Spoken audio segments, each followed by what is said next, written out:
পরে কিছু কিছু মেয়েকে শ্বশুরবাড়ির মানুষের কাছ থেকে এই কথাগুলো শুনতেই হয়। ছেলে যদি উন্নতি হয় তখন বলবে মায়ের দোয়া, আর যদি অবনতি হয় তখন বলবে আর কেউ না।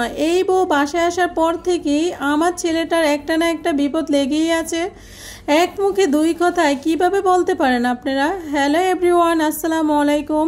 আশা করি সবাই অনেক বেশি ভালো আছেন। আজকের ভিডিওটা আমি সকাল থেকে শুরু করছি। তো সকালে ঘুম থেকে উঠে কাজ হয়েছে আমার অ্যাকুরিয়ামের মাছগুলোকে খাবার দেওয়া। তো একটা গল্প ছোট্ট আপনাদের সাথে শেয়ার করব। গল্প বললে ভুল হবে, এটা আসলে কিছু কিছু ফ্যামিলিতে বাস্তব রূপে পরিণত হয়। আমি গোসল করে বেলকনিতে চুলটাই একটু চিরুনি করতে গিয়েছিলাম। তো আমার বাসার নিচে একটা বাসা, ওইখানে হয়তো ছেলের মা ছেলের বউর সাথে ঝগড়া লাগছে শাশুড়ি। তখন শাশুড়ি বলতেছিল আমার সংসারটা তো আগে অনেক সুখ ছিল, অনেক শান্তি ছিল, এই বউ বাসায় আসার পর থেকে আমার সংসারটা অশান্তি নাই, বিপদ আপদ লেগেই আছে।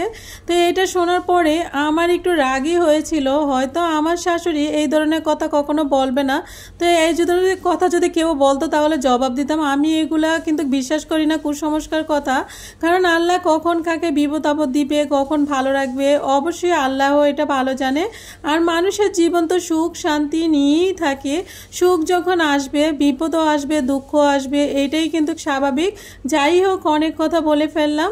তো আমার এই কথাগুলো শুনে খারাপ লাগছিল, তার জন্য আপনাদের সাথে শেয়ার করলাম। আমাদের আশেপাশে অনেক শাশুড়ি আছে, যাই হোক আমার শাশুড়ি কিন্তু মাশাআল্লাহ অনেক ভালো ছিল আল্লাহর রহমতে।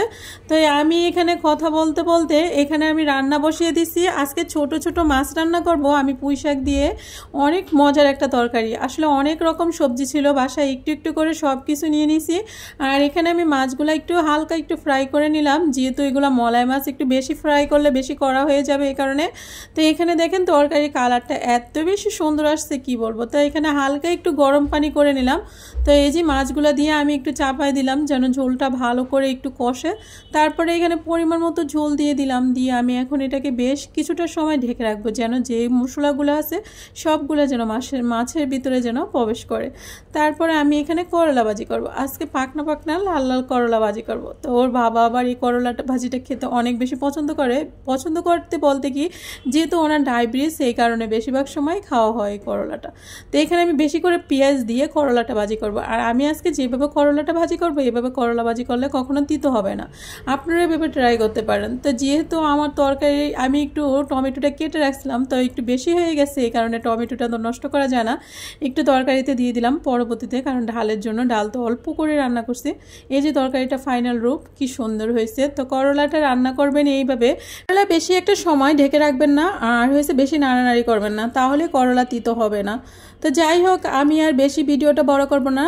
সবাই অনেক বেশি ভালো থাকবেন, দেখা হবে নেক্সট কোনো ভিডিওতে। আর আমার ভিডিওটা দেখার জন্য অনেক ধন্যবাদ।